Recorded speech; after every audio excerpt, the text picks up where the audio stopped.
Bom dia, pessoal. Nós vamos começar a falar sobre MIP dos citros, né? Manejo integrado de praga dos citros, né? Vocês sabem, né, a importância que tem os citros. Pode ser que para o nosso estado, para a nossa região, não tenha toda a importância, né? Mas para o Brasil, de uma forma geral, os citros têm uma importância muito grande. Então vamos lá, né? Vamos falar um pouco sobre citros, né? Para a gente ter uma ideia da importância que tem, né?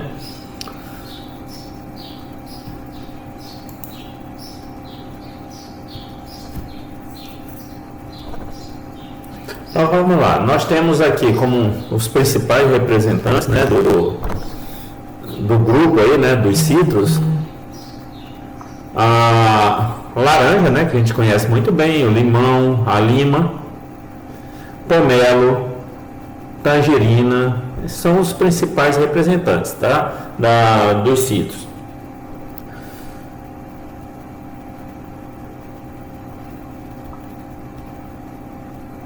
Então, beleza, né? Então, quando a gente fala das pragas que ocorrem nos citros, a gente precisa ver como que é a planta. Então, a gente está falando de plantas perenes, né? Então, que permanecem no campo por muito tempo. Então, e as pragas, né, de acordo com a evolução, elas vão se adaptando a várias partes da planta, né? Então, nós temos problemas com praga nas raízes, pragas de parte aérea, né? Sejam, no caso aqui, ácaro, mosca das frutas, bicho furão, cochonilha, atacando diretamente os frutos. E nós temos, por exemplo, minador dos citros, cigarrinha, psilídeo, mosca negra, cochonilhas e pulgão atacando a folhagem, né? Folhas e caule, né, da planta. Então, nós temos pragas atacando quase todas as partes da planta, né? Tirando um pouco flores, né? Mas o resto atacam tudo, né? Então são muitas as pragas, comparando com a grande cultura, seria um algodão da fruticultura, porque algodão tem infinidade de pragas, citros também, né? Então, só para a gente ter uma ideia da citricultura, né? Então, os citros tem como centro de origem aqui, ó, na Ásia, mais especificamente ali entre principalmente a China e a Índia, né? Então, China e Índia são os principais centros de origem dos citros. Da Índia, vamos dizer assim, da China, da Índia, ele migrou para onde? Para a África. Então, aqui em cima, se eu não estou enganado, é Marrocos, nessa região aqui, que fica bem aqui, ó. É o Marrocos. Do Marrocos ele foi para a França, haja vista a colonização ali, a influência da França no continente africano, principalmente nessa região do Marrocos. O citros migrou para a França. E partindo aqui da França, eu não estou lembrado aqui qual é esse aqui, esse continente, esse país aqui, na verdade, né? Esse país aqui eu não estou lembrado, né? Mas faz parte da Europa. Migrou para onde? Para os Estados Unidos, e migrou também para o Brasil, os citros, né? Então teve esse caminho, percorreu esse caminho aqui, ó. Tentando. Tá, pessoal, aqui é a França, aqui é a Espanha. Então, da Espanha veio para os Estados Unidos e para o Brasil. Então, fez esse caminho. Quando a gente olha aqui, por exemplo, Estados Unidos, dos Estados Unidos ele foi descendo, né? Então, pegou ali a América Central. Então, Estados Unidos, México e toda a parte da América Central. Do Brasil, migrou para onde? Para os países vizinhos aqui, ó. Tudo aqui, essa região aqui, hoje tem a presença de citros. E na África, pessoal, onde mais cultiva é a África do Sul, que fica aqui embaixo. Aqui, se eu não estou enganado, aqui o Marrocos, e aqui, eu não estou lembrado agora qual que é o país, mas eu acho que é ali Israel, Jordânia, mais ou menos isso, né? Nós, se pegar aqui, nós temos a Austrália também que produz.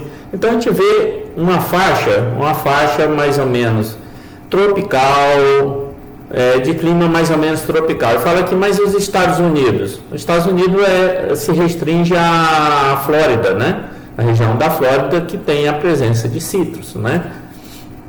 Então aqui está marcado todo o país, porque na verdade a gente aqui é marcado o país como um todo, né? Então quando fala Estados Unidos, na região na verdade se restringe à região da Flórida.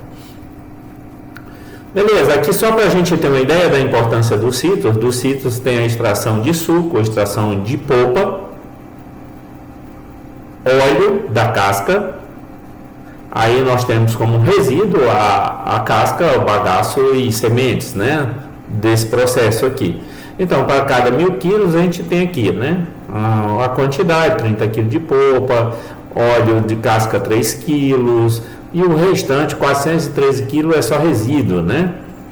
E nós temos uma quantidade de suco, né. Do suco nós temos extração de óleo essencial, aroma essencial, nós temos concentrado a 65 graus Brix, e água evaporada, né?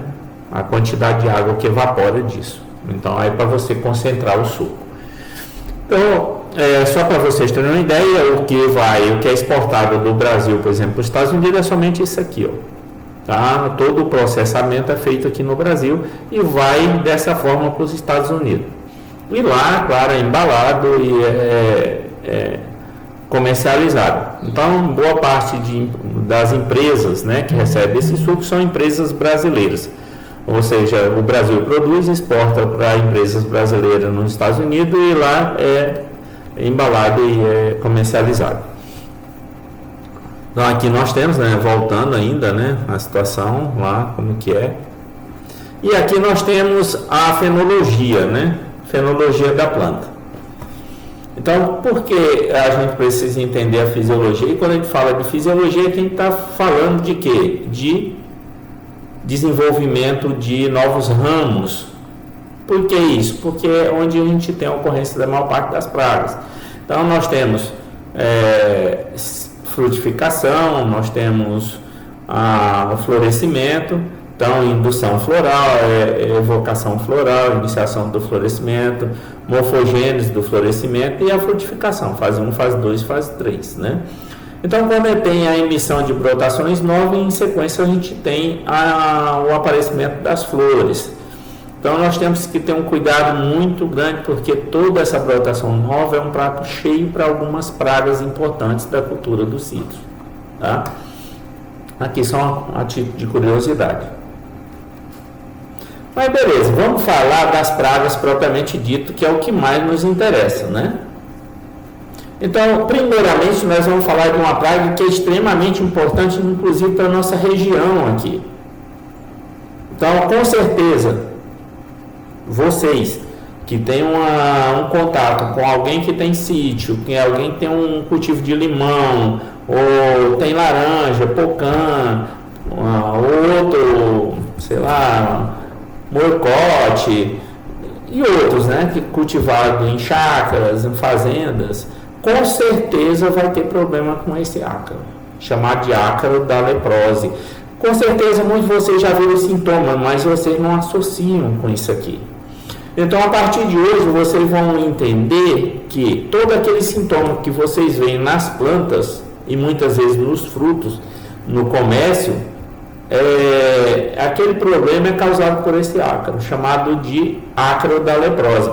Lá na cultura do maracujá, a gente comentou-se um tal de ácaro plano, que é o mesmo, tá? Então, esse ácaro, ele causa problema em maracujá e causa problema em café, pela transmissão de virose. E aqui no citro ele também transmite virose, que é a leprose dos citros. Então, o dano direto causado pelo ácaro, pela sucção de seiva, não tem problema nenhum. Se ele estivesse lá, não ia causar tanto problema sério nos citros. O controle de qualquer outra praga na cultura estaria eliminando também esse ácaro e resolveria o problema. O problema maior é que ele transmite a virose. e eu não posso deixar ele estar presente na cultura. Se ele estiver contaminado, e como a gente tem grande incidência da leprose na nossa região, se deixar ele aparecer na cultura, com um pequeno espaço de tempo, a gente vai começar a ver os sintomas nas plantas. Mas vamos lá. Ácaro da leprose dos citros. Aqui uma foto dele. É comum, quando a gente olha com lupa, a gente vê ele assim, ele parece que está morto. Então ele fica com 2 pares de pernas para frente e 2 para trás. E paradinho, parece que está morto. Outra coisa, ele costuma ficar em lesões, nas lesões causadas por ele, pela verrugose, nós temos verrugose também. No limão, por exemplo, o limão galego, o limão rosa, ele tem um problema sério de verrugose. E as lesões causadas pela verrugose servem de abrigo para esse ácaro. É uma oportunidade também. Então vamos lá. Ácaro da leprose, o Brevipalpo foenicis, né? Pertence à ordem ácaro e à família Tetranychidae.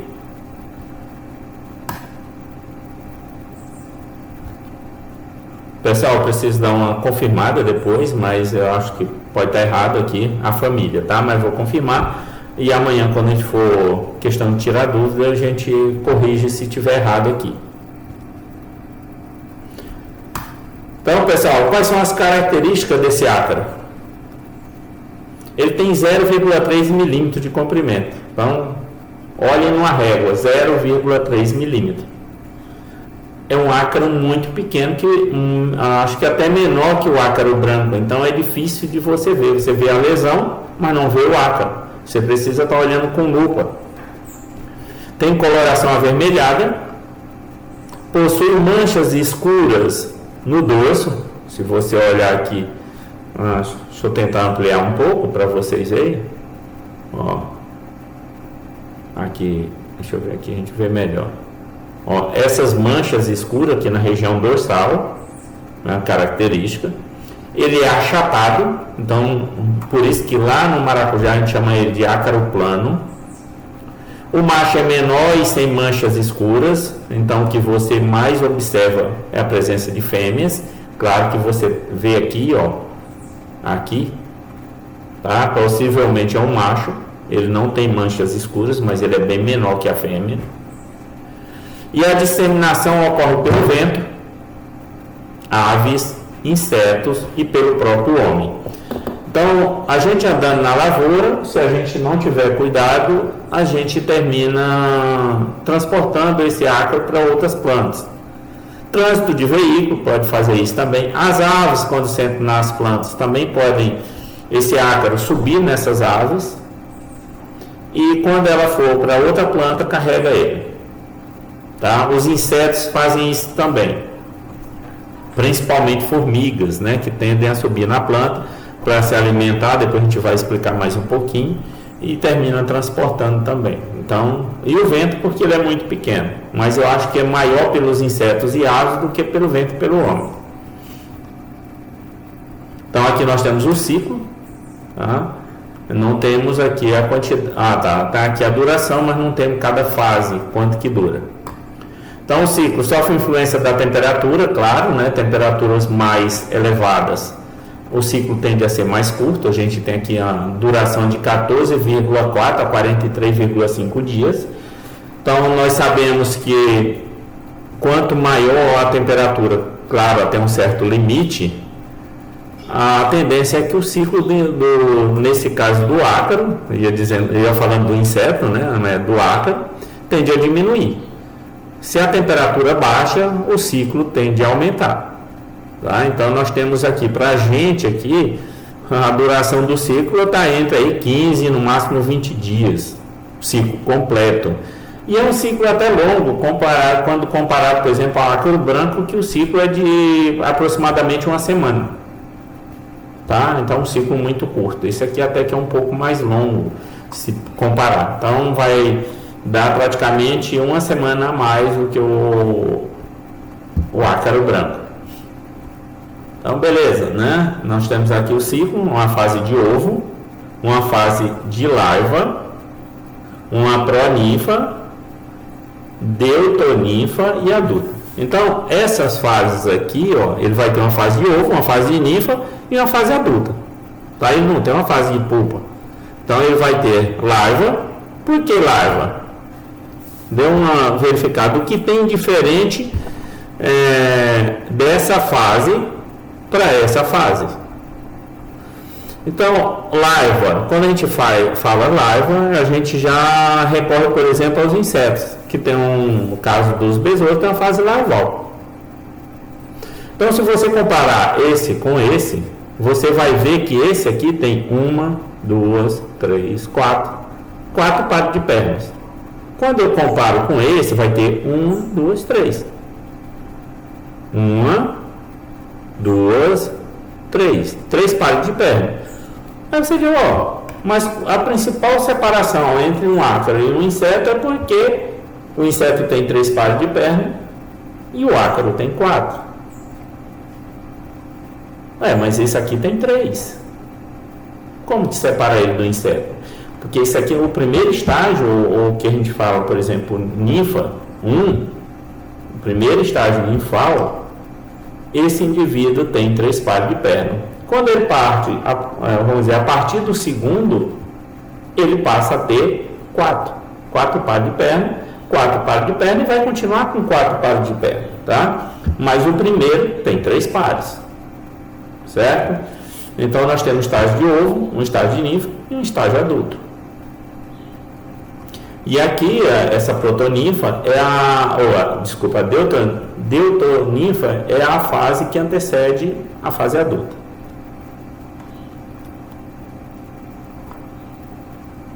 Então tem a cor alaranjada brilhante e forma irregular, cor alaranjada brilhante com 3 pares de pernas.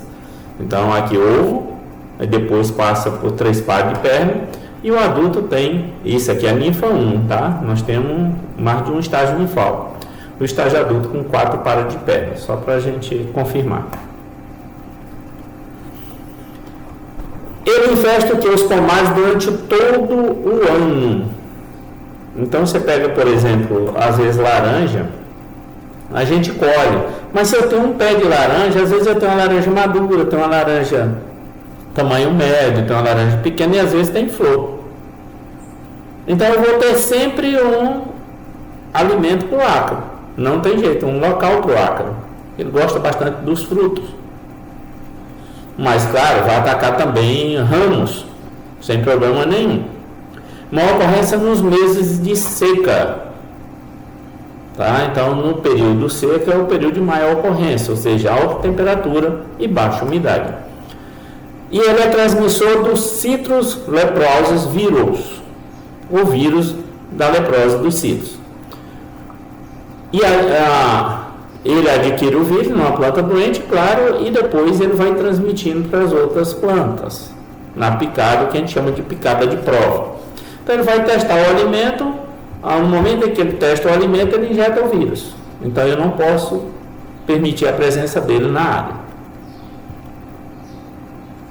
Então os sintomas, pessoal, até agora eu falei, vocês não viram foto, então vocês não, com certeza não associaram realmente os danos causados por essa praga, danos que vocês já viram, sintomas que vocês já viram, com esse indivíduo que eu estou falando agora. Então agora vocês vão entender, vocês vão relacionar o que vocês já viram lá no campo com o que eu estou mostrando aqui em fotos e falando, né? Então, quando a gente fala de danos, quais são os sintomas? Eles aparecem do 17 a 60 dias após a transmissão do vírus. Então, se você for só pelo sintoma, quando aparece o sintoma é porque a planta já está infectada pelo vírus. Vai aparecer o sintoma nas folhas, nos frutos e nos ramos. Se a planta ainda não está produzindo, você vai ver só nos ramos e nas folhas. Se ela já está produzindo, você pode ver nas 3 estruturas: ramos, folhas e frutos. Localização ao redor dos locais de alimentação do ácaro. Então, esses ácaros permanecem aqui próximo a essas lesões ou nas lesões. Por quê? Serve de abrigo, ele se esconde melhor. Tá? Então, você vai ver aqui, uma lesão. Você olha o ramo, eu acho que eu tenho outras fotos aqui, vamos ver outras fotos que a gente consegue ver melhor. Ó, dano nos frutos, dê uma olhada. Olha lá. Lesões rasas e necróticas, quer dizer, ela tem uma depressão. Tem uma depressão, a gente tem que ter muito cuidado para não confundir com o cancro cítrico. O cancro cítrico, a gente tem uma lesão que ela tem uma elevação. Quando você passa assim, você sente uma elevação na casca. Já a lesão da leprose, ela tem uma depressão no local, um afundamento no local. Frutos verdes, aparece o halo amarelado em torno da lesão. Isso aqui você já ouviu falar muito em fitopatologia. Professor, eu não estou lembrado quem que deu a parte de fitopatologia, se for o professor Adriano Malteso. Se for, você ouviram ele falar, se for o professor também com certeza falou, essa questão desse halo amarelado em torno das doenças, né, do ponto central da doença, ponto de inoculação. O que é isso? É uma forma da planta, no caso aqui o fruto, de evitar que a doença ela aumente muito. Então ela mata as células em volta para limitar vamos dizer assim, o aumento do sintoma. Então é a mesma coisa de você combater fogo com fogo. Eu queimo no local para que o fogo não passe dali.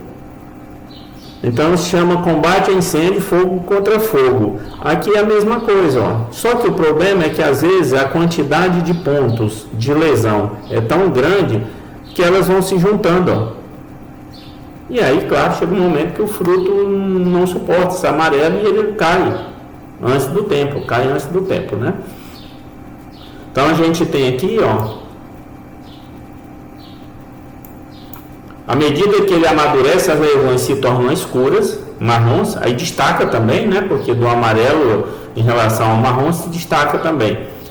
E pouco deprimidas. Claro que já não vai ter a mesma depressão daqui. Aqui o fruto ainda está em desenvolvimento, aqui não está mais. Ataques intensos provocam a queda intensa também de frutos. Então você pode verificar, às vezes, basta da planta fica amarelo de frutos. E esse fruto ainda não está bom. Porque ele amarelou muitas vezes, devido ao sintoma, ele amarela precocemente e cai. Dano nos ramos, só para a gente ter uma ideia e poder identificar isso a campo. Olha lá. Ramos novos, lesões iniciais amareladas. Isso aqui é uma lesão inicial, ó. Você vai ver isso aqui, ó.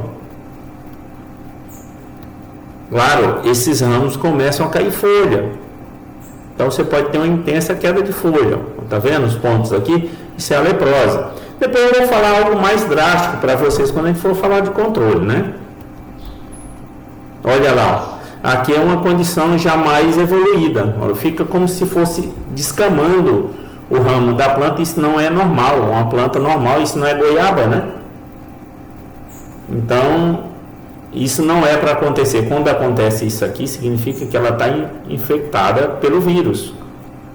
Com o tempo assume a cor marrom avermelhada, essa lesão, se tornam escamadas, ou seja, ela começa a soltar parte da casca como se fosse escamas.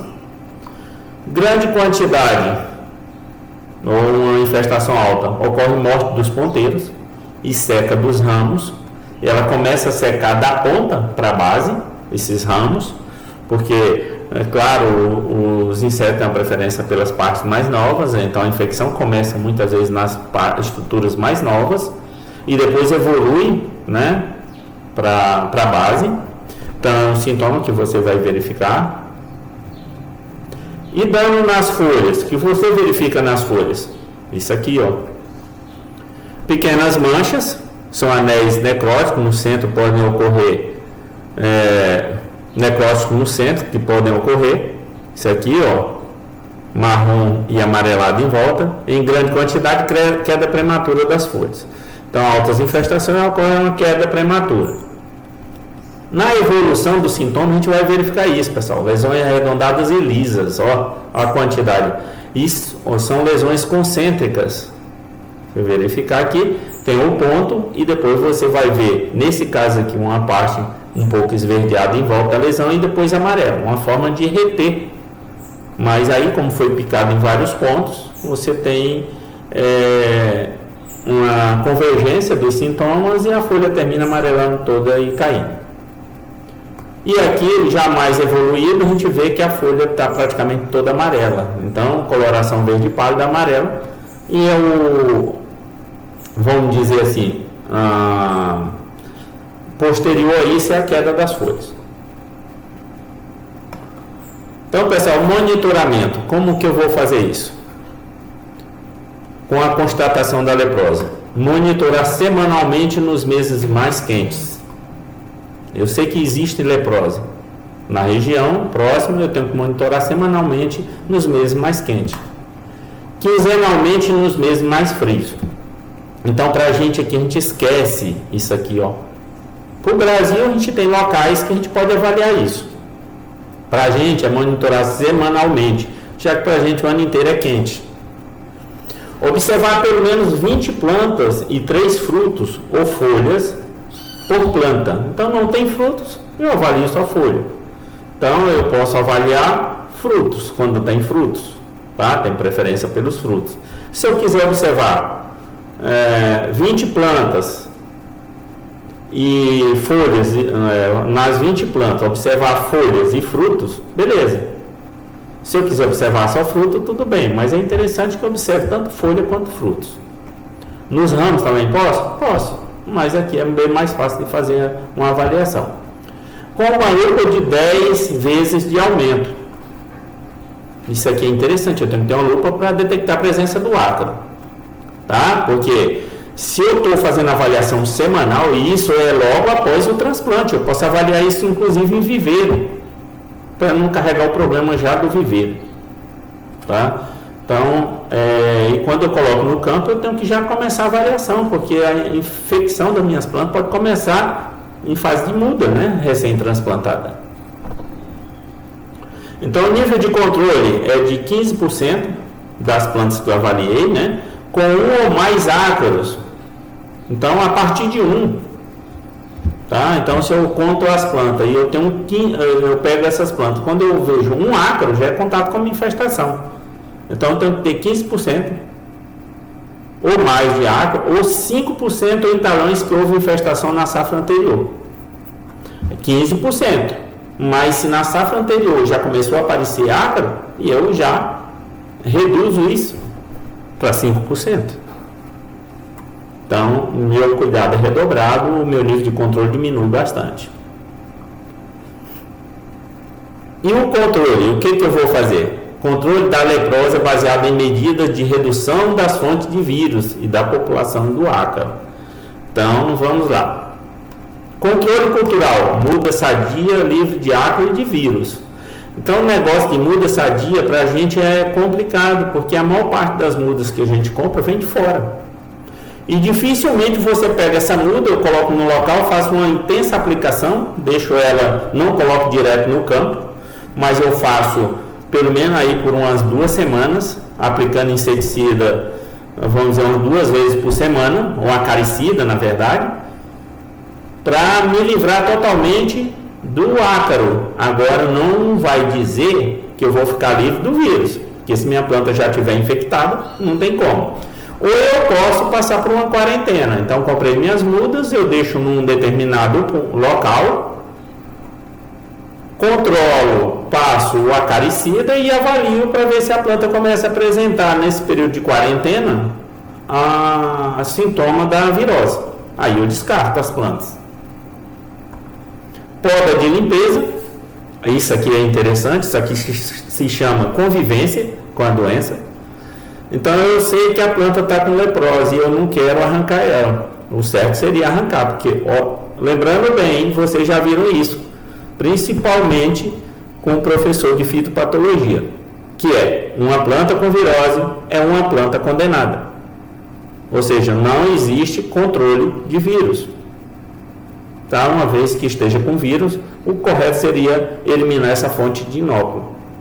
Ah, mas eu não quero arrancar, eu quero conviver, Então eu tenho que fazer uma boa adubação da planta, eu tenho que fazer irrigação no período seco para fortalecer a planta e tenho que fazer as podas, ou seja, apareceu um sintoma no ramo, eu vou medir uns 30 ou mais centímetros abaixo do sintoma, podar, passar uma pasta bordaleza no ferimento e ir convivendo com a doença. E as novas plantas que eu for colocando na área, eu tenho que fazer um controle sistemático para não ter a presença do ácaro nessas plantas. Então, entendeu qual é a dificuldade, né? Erradicação das plantas é uma alternativa, você vai escolher se quer erradicar ou não. Desinfestação de materiais, eu fiz qualquer operação numa área que pode ter a presença da doença, eu tenho que desinfectar. Eu vou trabalhar com poda, poder uma planta, o certo é eu esterilizar essa tesoura de poda ou um serrote para passar para outra planta, porque aí, se eu não fizer isso, eu nem preciso do ácaro para fazer a transmissão da doença, eu mesmo vou fazer, tá? Então, eu tenho que ter cuidado. Fiz uma operação numa planta, quando eu mudar para outra, eu tenho que desinfectar. Eu posso utilizar quebra-vento, já que o vento é uma forma de transporte do ácaro, então eu posso aplicar quebra-vento, principalmente do lado que chega o vento. Então, se o vento está soprando na direção do pomar, eu boto uma barreira na frente para evitar. Tem algumas plantas, o eucalipto é uma delas. Colheita prioritária, então talhões sem ácaro e doença é a colheita prioritária, é a primeira. Retirada de frutos com sintomas ou caídos, então é certo eu remover para não ter uma fonte de inóculo. E eliminação de plantas daninhas que possam servir de hospedeiro. A gente sabe que pomar eu não vou passar veneno, então você tem que estar roçando sempre, tá? Porque esses ácaros têm preferência pelas dicotiledôneas, né? As monocotiledôneas nem tanto, então eu tenho que estar eliminando essas plantas, e uma das formas é fazer roçagem. Pessoal, quando eu faço a aplicação de um produto e eu vou aplicar um produto seletivo, é para evitar que eu elimine isso aqui. Tá? O que é isso aqui? São ácaros. Então, esses indivíduos são tão pequenos que os principais predadores, os inimigos naturais dos ácaros, são os próprios ácaros, né? Ácaros que a gente chama de ácaros predadores. Nós temos também os fungos, né? Mas os principais são os ácaros, mas pode ocorrer fungos também. Nós temos aqui Sutella thompsoni e Beauveria bassiana. Então são os principais, né? Nós temos os ácaros, né? Aqui ácaros da família Phytozoideae, são os principais predadores, né? Não só desse ácaro, mas de outros ácaros também. Então isso aqui não são ácaros fitófagos. São ácaros entomófagos, né? Eles se alimentam de outros, não entomófagos, entomófago vem de inseto, né? Ento vem de inseto, então são insetos ou são ácaros predadores de outros ácaros, né? Nós temos ácaros da família Stigmaiidae, né? São vários que também são predadores. E por último, pessoal, o controle químico.